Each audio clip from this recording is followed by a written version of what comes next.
Jackson. Never in my life associated the word boring with baseball. We know what's up. Me? Yeah. Famous? Yeah. And I'm like giddy over there smiling like, we're about to win this shit. Did everyone give you crap? Give me a good host story. I'm not picking it up. We both love the game. We talk about it every day. Get on baseball. Having some popcorn, you're fooling around your phone. I'd have to wait in line for 3 hours. Hang on, because it's about to be a wild ride. There was only someone I could think of, who I would rather have on than Sam Dykstra of MLB Pipeline. Nope, can't think of anybody. Nobody. Hey, Sam. How are you? How are you? Good? I'm good. Yeah. How are you? I'm good. So I feel like it's a really good time. It's always a good time to talk to you. This is amazing, though, isn't it? Like, there's never a bad time to talk about prospects. No. Spring training, off season, end of the year, trade deadline, all of it. It's crazy. What's your life like now? What are you doing?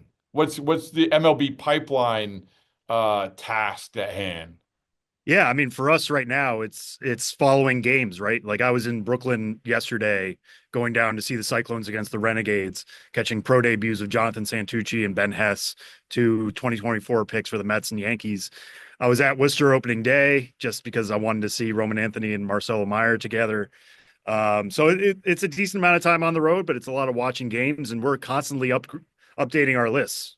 Guys graduate off the list, we got to add somebody on. If it's top 100 guy, we got to add somebody to the top 100. So it's being clued in on that and just trying to know what's going on now that we're getting fresh data on all these guys, right? We're not talking about previous results anymore. We're getting new stuff all the time. So I do want to get to the obscenely early predictions for Rookie of the Year candidates, but I also want to ask you, you were roaming through the fields of spring training. Was there anybody who, when you get to the end of spring training, sort of piqued your interest more than maybe you thought they would pique your interest? Yeah, I mean, this kind of dovetails into one guy we're going to talk about, but I chatted with Jackson Jobe for a while with the Tigers.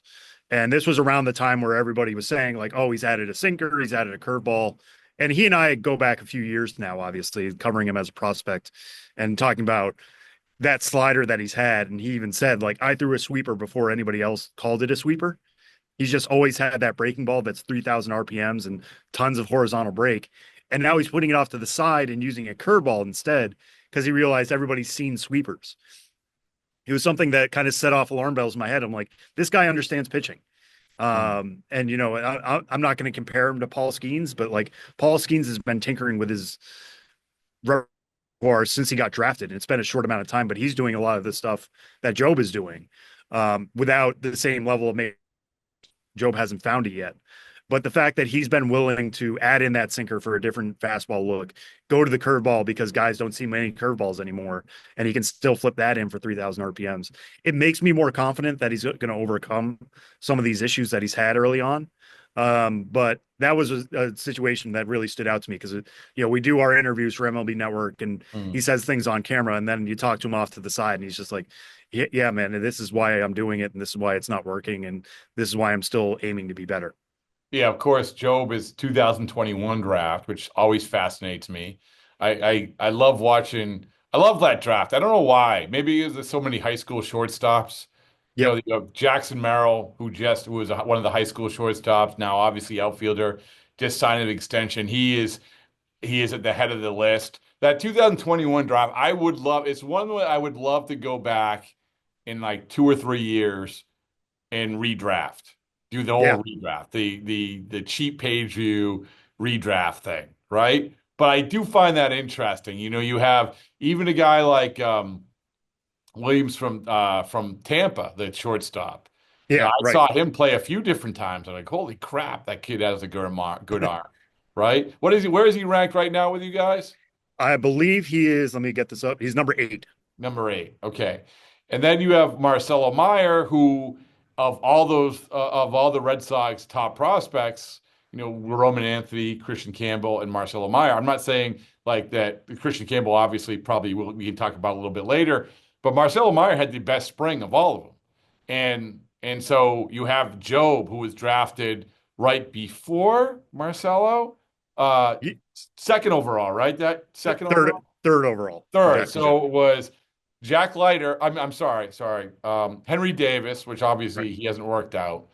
Um, Jack Leiter, Yep. who I know he's hurt now, but when I saw him pitch, because I just was in the narrative where, oh, it's not working out, it's not working out. And then all of a sudden, boom, 99, 99, 99, 99 Right. with decent enough control. So second, Job third, Meyer fourth, Towser fifth, Lawler sixth. This is off the top of my head, Yeah. but it's just like a really, really and for you that must be a cool thing to go back drafts like that and like, oh, this guy's good and this guy's not. Well, especially since we're still in the like early days of that draft in some ways, which is kind of weird to say 4 years out. But yeah, I mean, there was just so many high school shortstops drafted early on, and we knew that was a strength going in that we still don't know who's going to shake out best, right? Like we could do a redraft today, but it's still based off prospect status and not necessarily major league production. So yeah, I think that's something we're going to be looking back at for a while. Jordan Lawler, certainly somebody looking like they're going to have to move off shortstop because of Geraldo Perdomo and his extension as well. There's just still so much at play with the top of that draft. So let's get down to brass tacks. We've probably mentioned some names we're going to mention again, but still, it's a great time to do this. And I began this by saying there's not a bad time to talk about prospects, and that's facts. We've proven that. It's science. So now we are giving another example of that because we're a couple weeks in the season and we're already overreacting to guys being good. Rookies, everybody. We're overreacting to it all. That's it. So, but we do know who is playing of these rookies. We do know who is getting opportunities. We do know who has shown some flashes of ability. All of that. So give me some guys. Give me do you want a power ranking? I always like a good power ranking. Yeah. I wish I had thought to power rank these guys. That's okay. I can kind of break them into categories because that's how I was looking at this when I knew you wanted What's to talk about. Before you go, what are the categories? So there are guys who are already performing. Yeah. There are guys who are struggling. Yeah. There are guys who are a little bit more of a long shot, and those who are still not up, who I think could impact the rookie of the year. What we're talking about once again is way too early predictions for rookie of the year candidates. Yeah. All right. I'm going to give you the floor is yours. Well, however your way you want to construct it. Go ahead.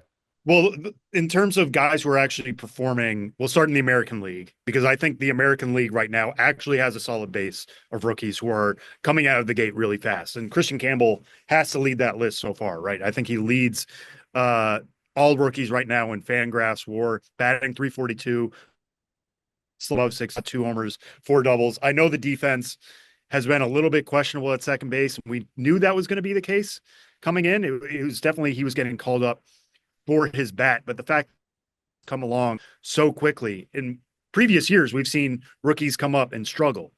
Christian Campbell is not doing that. The bat speed is translating extremely well. He's hitting the ball in the air in the ways that he improved upon in 2024. He's kind of ticking all the boxes that you hoped this is who Christian Campbell can get to. And he's been that out of the gate. So I think as we sit here right now, he was among the rookie of the year favorites coming into the year.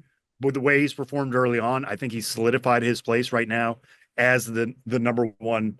If you were to pick today, he would probably be your number one choice in the American League. And you know what? And this is why spring training is so tricky because I obviously saw Christian a ton in spring training. He was terrible at the beginning, terrible. I think he struck out 7 in the first 11 at bats.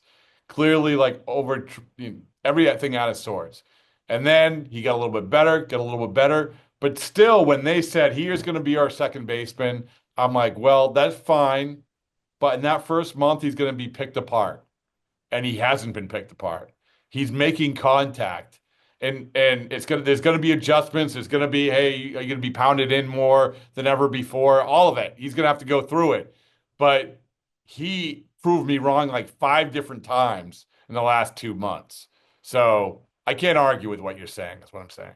Yeah, and he had one of the more interesting situations. I remember there were quotes going around about as he was struggling, he talked to Alex Cora, and Alex Cora's like, you know what you need to do, and he's just like, yeah, just keep swinging, just keep going at it. The balls will meet the bat eventually. And Alex Cora's like, no, you need to stop swinging. You're being too overeager. And I think one thing Christian Campbell has proven really adept at through his first 2 full years in pro ball so far is taking a note, reflecting on it, and implementing it.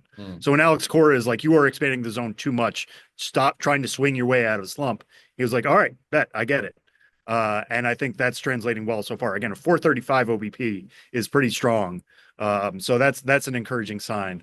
One guy who doesn't have that plate discipline, but is working extremely well because he has Luis Arise levels of bat to ball skills is Jacob Wilson with the A's. He's got a 396 batting average through 48 plate appearances. Not going to look too much into that, but he's always been somebody who we thought has like a 70 grade hit tool going back to his days in college. The guy loves to swing because he knows he's going to put bat to ball especially well. He's only struck out 4.2% of the time so far, but he's yet to walk. Like that seems unsustainable, but yet it seems to work for him. He's got, if you look at his baseball savant page, you're going to see a blue all season long in the bat speed conversation. But so it's the same thing of Stephen Kwan. It's the same thing of Luis Arise. These guys who keep their bat through the zone for a long time because the bat path is especially good, they put the ball in play and it seems to work for them. So yeah, I have some picadillos about Jacob Wilson's overall profile. I would like to see him hit for more power. I would like to see him be more patient. But if he's a guy who consistently hits like 340 and it's an OBP of 370, that's still workable. And he could Remember very when much. he was drafted. I remember I was there in Seattle when he was drafted, and he obviously is the son of a major leaguer, and so he is a guy who I think some people thought when he was drafted. Listen, I didn't follow it as much as a lot of people then, but there was the murmuring in Seattle, like, oh, well, this is a little high. This is a little high. Kid from Grand Canyon, I think, Grand Canyon University. Correct. Yeah. So it's a little high for this. The A's probably trying to save some money in some way, whatever it is. And of course, what I'm talking about is dad, Jack Wilson. And so, but then what you're hearing exactly what you said when he came up before he got hurt, it was the same thing. I mean, it was like this kid just hit. And yeah. And when we're looking at rookie of the year candidates, when they ultimately make the decision, like it's going to be hard to ignore a guy hitting 340. Right. Yeah. If he finishes the year with 200 hits, a couple of steals, and if it's like 8 to 10 homers, that's still going to be a really strong year when you're comparing it to other rookies. And he's somebody who's going to get a full season worth of at-bats here. And he plays a premium position at shortstop. And I think he's in a good lineup for that because you got Lawrence Butler, you got Brent Rooker, you got Tyler Soderstrom, you got some real power bats. He doesn't need to be the guy providing the power. He just needs to get on base. So he could score a lot of runs as well. If the A's are like in that postseason race, which some people have picked them to be like an upstart team after their offseason, I think that could help his case too. So Jacob Wilson very much firmly in that conversation. And then you mentioned Jack Leiter before. I know he's out with a blister right now. But the thing that stands out to me so far, he's only allowed one earned run in 10 innings. He's only walked one guy. That's been the real struggle for him at AAA in the majors, is keeping those control numbers in check. It's a very small sample. I get that. But after all offseason of talking about like Kumar Rocker is going to be their big rookie this year with that exceptionally good slider, Jack Leiter with that fastball averaging close to 98 miles an hour and getting 17 inches of induced vertical break, that's a pitch that's going to play. And he's just, as long as he can stay at that top rail with that and not, go too high above the zone and get himself into some trouble, the Rangers are going to be a team that's going to lean on him as long as he stays healthy. And thankfully it's a blister. It's not a shoulder. It's not an elbow. So we'll see what that means down the stretch. But like, it's really encouraging from Jack Leiter. So where did it turn for him, Sam? Because like the narrative with him, as I said, because he was so highly picked and a lot of hype coming into that draft was like, oh, and then he didn't do well. Right. And I know control was a big, big part of it, but when did it turn for him? I want to say it was like this offseason. I mean, like they've always thought highly of him, but he walked 17 and 35 and two-thirds innings last year in the majors. So to say like, oh, he definitely earned his way back, or was somebody who you would have picked to be in the major league rotation out of spring, wasn't going to work. I think this is just somebody who probably needed experience with the major league ball to get that level of control and to make sure that fastball was still going to play. Because he had an ERA around 5.5 in Double A 3 years ago. It's been a struggle for Jack Leiter in a way that I don't think a lot of people expected. But the fastball has always been something that's going to work. That IVB has always been something that's going to work. It's just, can he keep it in the zone? He seems to have made the right adjustments to make that happen. I like it. Again, another 2021 guy. So let's go. Yeah. All right. Who we got next? All right, so I'll just go back to Jackson Jobe. He's in the struggling category. He was actually, if you were to ask me at the beginning of the year, and I put this a few different places, he was my pick to win Rookie of the Year in the AL, and he still very well could. He's only made two starts, but it's as many walks as strikeouts through those two starts: 7 walks, 7 strikeouts, 5 earned runs, and 9 innings.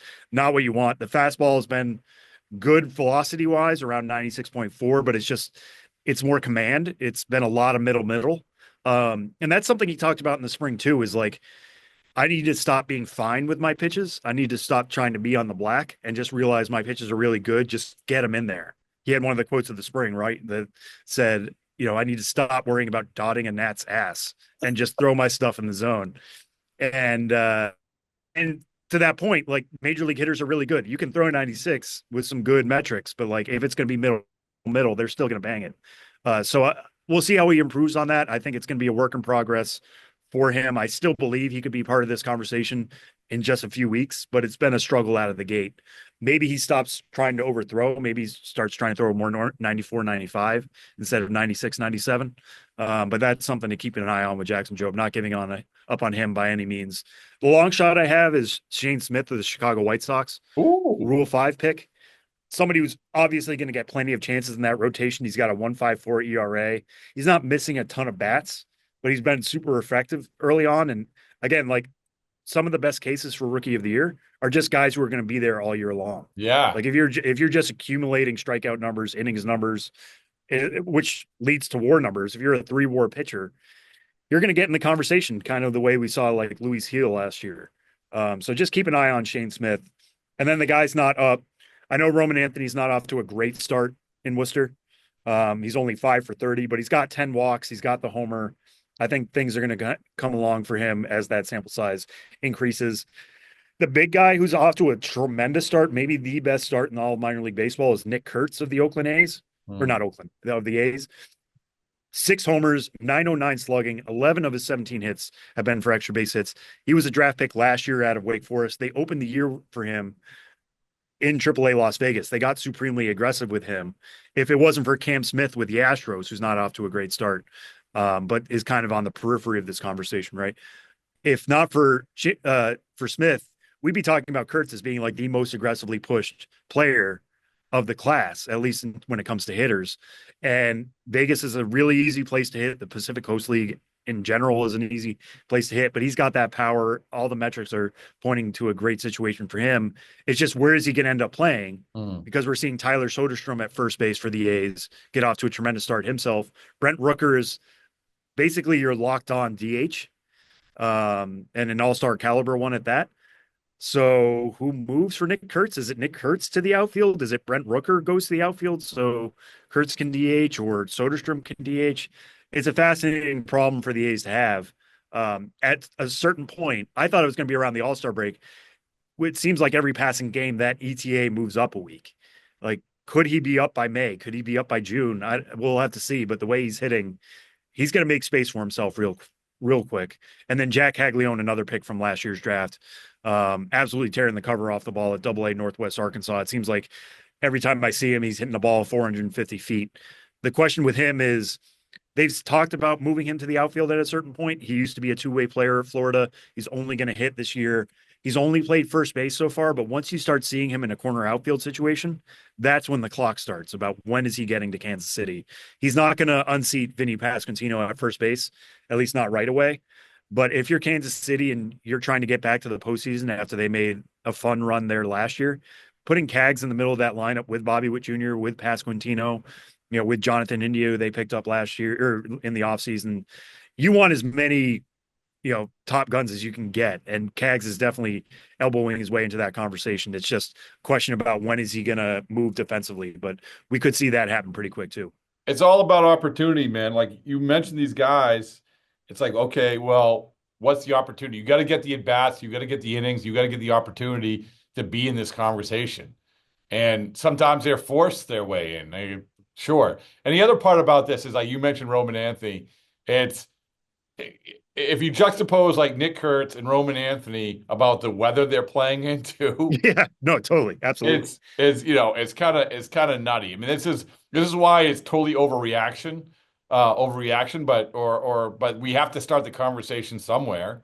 And I think it's a good time to do it because a lot of times rookie of the year, you mentioned Jacob Wilson, right? Like people are just outside of Sacramento, formerly Oakland. Yeah, People are right. just starting to say, "Oh yeah, I've heard of that guy." Why? Because people are now saying this guy could win a batting title someday, right? Right. Before this year, a lot of people had no idea. Yeah, I mean, baseball diehards did, but now all of a sudden, wait a second, I'm looking up the leaderboard for batting average, and who's this guy? Oh, he's a rookie. And I want to come back to Shane Smith too. Two Rule 5 guys on the same team. Yeah. Do we have another? You would know better than I would. Do we have another example of this happening in recent memory? I remember a few years ago, the Padres had 3 Rule 5 draft They picks. did? And none of them really worked out, but they were trying everything they could have, just like, well, these guys are interesting and we're going to sneak them through. One of whom, and his name is escaping me right now, like hadn't played ball, I think. Like they were just trying to, we'll take prospects however we can get them. And even if they stay up all year and graduate, they're still in our system. And it's proven to not a great strategy. But I guess like with Shane Smith and Mike Vassell, it's a different conversation because both of those guys have upper level experience. It's not a huge jump. And Shane Smith, like again, there's going to be tons of opportunity in that rotation. The more he pitches, even if he ends the year with like a 4.4 ERA, that's going to be good enough for the White Sox to get It is amazing. 25 And plus starts. those guys also played against each other in high school. So that's Yeah. crazy. So who is and this the Rule 5 is maybe a bigger, different conversation, but and maybe we've even talked about this before, Sam, is that the Rule 5 thing is more of an exact science as much as it can be than it has been in years past because it's not so much guesswork, it's analytics. We see this and we think that this will translate here. So I always find the Rule 5 thing fascinating, as is evident by us having like 50 million Rule 5 guys. And we had Ryan Fernandez on the other day too. I mean, Yeah. like he's a Rule 5 guy.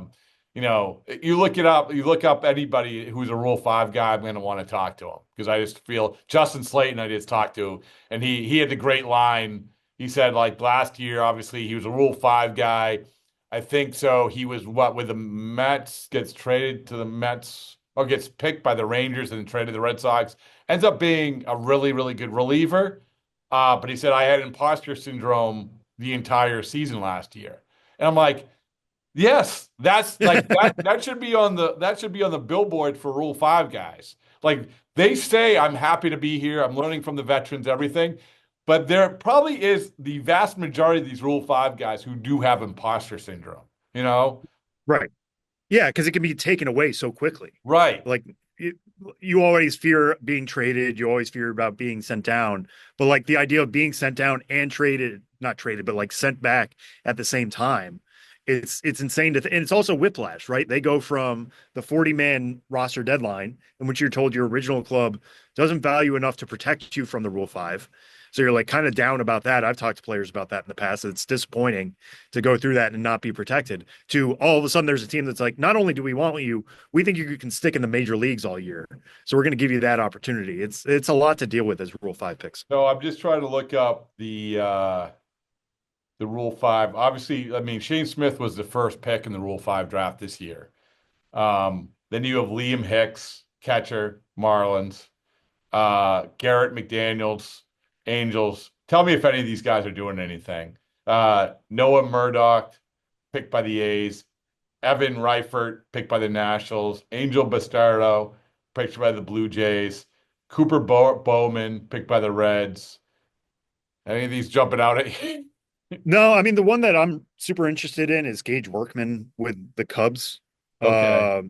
Because the Cubs, and this is a guy we'll talk about when we get to the National League here in a second, in terms of rookie of the year. They opened the year with Matt Shaw, who was their top prospect at third base, but they drafted Gage Workman kind of as like a potential stopgap at third base. He can play some shortstop as well. But I thought that was just like an opportunity for him. Like, we'll see how it looks. He ends up making the club, and he's got a fascinating backstory. He was a former big prospect with the Tigers, but fell off at Double-A for a few years, gave up switch hitting, only bats from the left side, and everything seemed to click that way. Like, the fact that he went to only one side seems to really help his career. He's always been a strong defender, so maybe that's something they value. It hasn't been a great start for him so far, but he's sticking around on a Cubs team that should be competitive. Like, this is not a team that's trying to Right. make room for a Rule 5 pick. They're keeping him around for a reason. All right. National League. What do you got? So National League is a lot harder to say, like, there's somebody who's really solidifying themselves as a favorite right now. I can look back and, like, guys who we thought would be favorites, right? Like Roki Sasaki, not been a great start for him so far through 3 starts, 11 walks, only 9 strikeouts in 8 2/3 innings. He had some better control last time out against the Phillies that I think is giving people a little bit of hope. The fastball has been averaging 97. The split continues to be unhittable. So he still has that splitter that might be the best pitch in Major League Baseball right now. I wonder how much of this is like command problems related to a ball change. Like, you're pitching in Japan, they use a different ball out there. You come here, you're trying to get the same metrics with a different ball. Maybe that's affecting him a little bit. Obviously, there was a meme going around where he was upset after I think it was his second start. Yeah. I think that's just somebody learning to struggle for the first time. You know, we've seen him do exceptionally well in Japan at such a young age.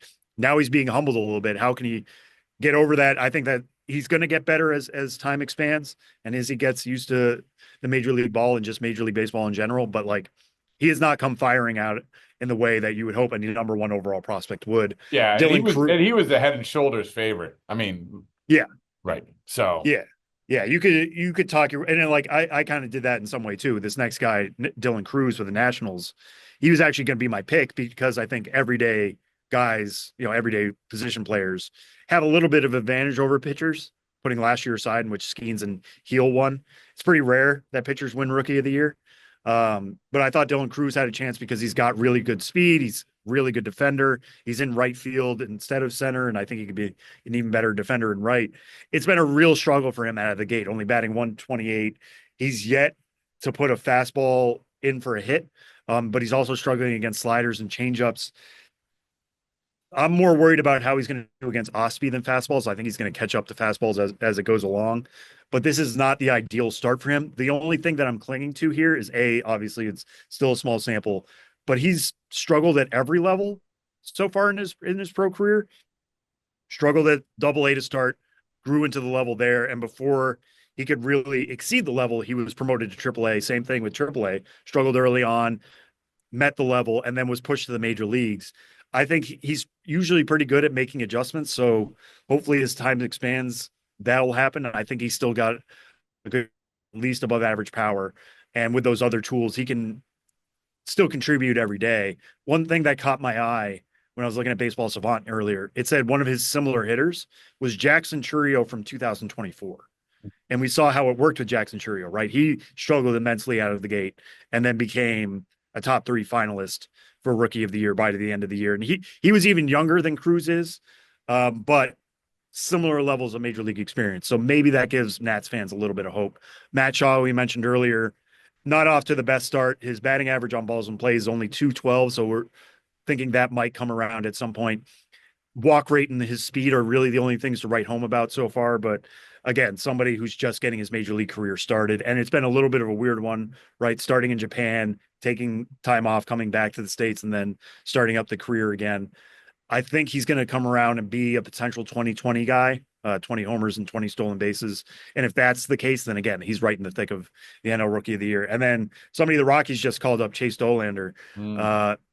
an okay debut, gave up 4 runs in 5 innings pitched, struck out 6, only walked 1, gave up 2 homers against the A's, but the fastball averaged 97.8. He's got an upper 80s cutter, an upper 80s changeup, upper 70s curveball. So he's got a bunch of pitches he can mix and match there. It was the fastball that got hammered, so I wonder if he's going to move more to the off speed as time expands. I know it's really difficult for a Rockies pitcher to win Rookie of the Year. I get that, but the stuff is going to play, and they're calling him up now because I think they think he has a good shot at this, and he's still prospect promotion incentive eligible, even though he didn't open the year with the club. So we'll see how that's going to come around, but I really like the stuff, and he's as good a pitching prospect as the Rockies have developed since maybe going back to John Gray almost a decade ago. I want you to, if you could, explain once again the incentives, because this is what this comes back to, the incentives that these teams have, that the players have when it comes to being called up now, because also winning the Rookie of the Year. You've done an expert job in doing it before, but I feel like we should add this into this podcast. Yeah, so we call it PPI. The way it works is if you are called up and you have 172 days of service in your rookie year. So you don't have to be called up immediately on opening day. I think most people assume that's the case. It's not necessarily always the case. But if you are called up and you have 172 days of service and you win Rookie of the Year or place in the top 3 of MVP or Cy Young before you become arbitration eligible, you earn your team an extra draft pick at the end of the first round. So there's an extra incentive now for teams to no longer keep guys down. This was about, service time manipulation. Like if you kept guys down for a certain amount of time, they would be arbitration later. If you kept them down even longer, they would be free agent eligible later. Now it's like, no, bring your good players up as early as you can if you deem them ready. We're seeing this now. I think Craig Breslow talked about it with Roman Anthony the other day, saying like, we're not going to call up a guy just because we think he has the pick. He has to be ready. We have to do right by the player. So it's not always just, hey, this is the number 2 overall prospect, make sure he's on the opening day roster. But it is a consideration. And I don't know if the Reds would ever say this in person, but I think it's part of the conversation with Christian Campbell. Like him coming up, being as ready even after a rough spring. Like they know the quality of ingredients. They know the tools that he has. He could easily win a Rookie of the Year this year and get them an extra pick in the 2026 draft, or he could finish top 3 in 2027 and still get them another pick as well. Plus, I know he signed the extension. The fact that extension happened after opening day, that still makes him PPI eligible. And that before opening day would have taken everything out. See, that's why you're the best. There you go. Appreciate you. By the way, I want to come back to Dylan Cruz real quick. Every time I hear his name, I go back to the conversation we had here with Ben Cherington when we were talking going back of that draft. The Paul Skeens, when they drafted Paul Skeens. Good job drafting Paul Skeens. But he said to me, Sam, he said like in February and March, leading up to the draft, it was their inclination to draft a position player. Well, obviously, sure. Dylan Cruz being at the top. And that's kind of crazy to think. Like, now, listen, I mean, I'm not saying that they screwed up by thinking that way, but it is amazing to think back now to this transcendent pitcher. Like how this wasn't a guy like for 6 months, for a year leading into this draft. Like, it's a no-brainer. So, yeah. Yeah, the hindsight on the Skeens pick is fascinating because even after he was drafted, I know there are a lot of people in the prospect community who's just like, oh, his fastball doesn't look great. It doesn't line up great metrically. Like it's a little bit closer to the dead zone than you would like, or fully in the dead zone sometimes. But at the end of the day, the guy was hitting triple digits regularly. And he hadn't brought in the splinter yet, but he was still so early in his development. This was somebody who at Air Force was the catcher, for crying out loud. Like the fact that he had gotten that good that quickly also made the curve on what he could be extremely enticing. And then we saw him add the splinter. We've seen him fiddle around with more pitches this spring. Yeah, it's crazy to think in retrospect, but it was not a slam dunk even on draft day that Skeens was going to go 1-1. No. Well, I love remembering these drafts. This is like the fun thing for me. I love going through these. I did it the other day. We had dropped a conversation with Wyatt Langford, so I went back to that 2023 draft. You talk about Dolliner and like the guys who have made the major league from that. I'm going to continue. I love it. I love second guessing everybody. That's what I do best. Second guessing. Yeah. Well, that's the other thing too, is that sometimes these picks are part of a larger plan too, right? Like with bonus pools, you might be thinking, why would you take this guy fourth overall? It's like, well, we took this guy fourth overall so we could take this guy 50th. They're all trying to make this puzzle fit together.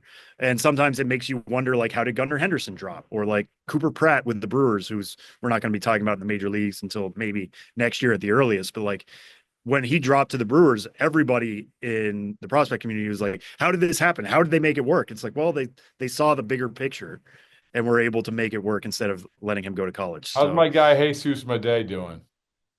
I think he's dealing with a slight injury right now. It's not supposed to be too big of a concern, but the fact that he opened up the year at Single A, Carolina, the Brewers kept to their word. They were super aggressive with him.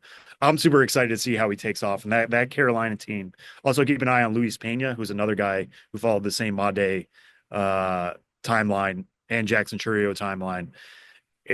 That team is going to be super fun. All right. Well, you're super fun. Thanks, man. Appreciate it. Thanks so much, Rob.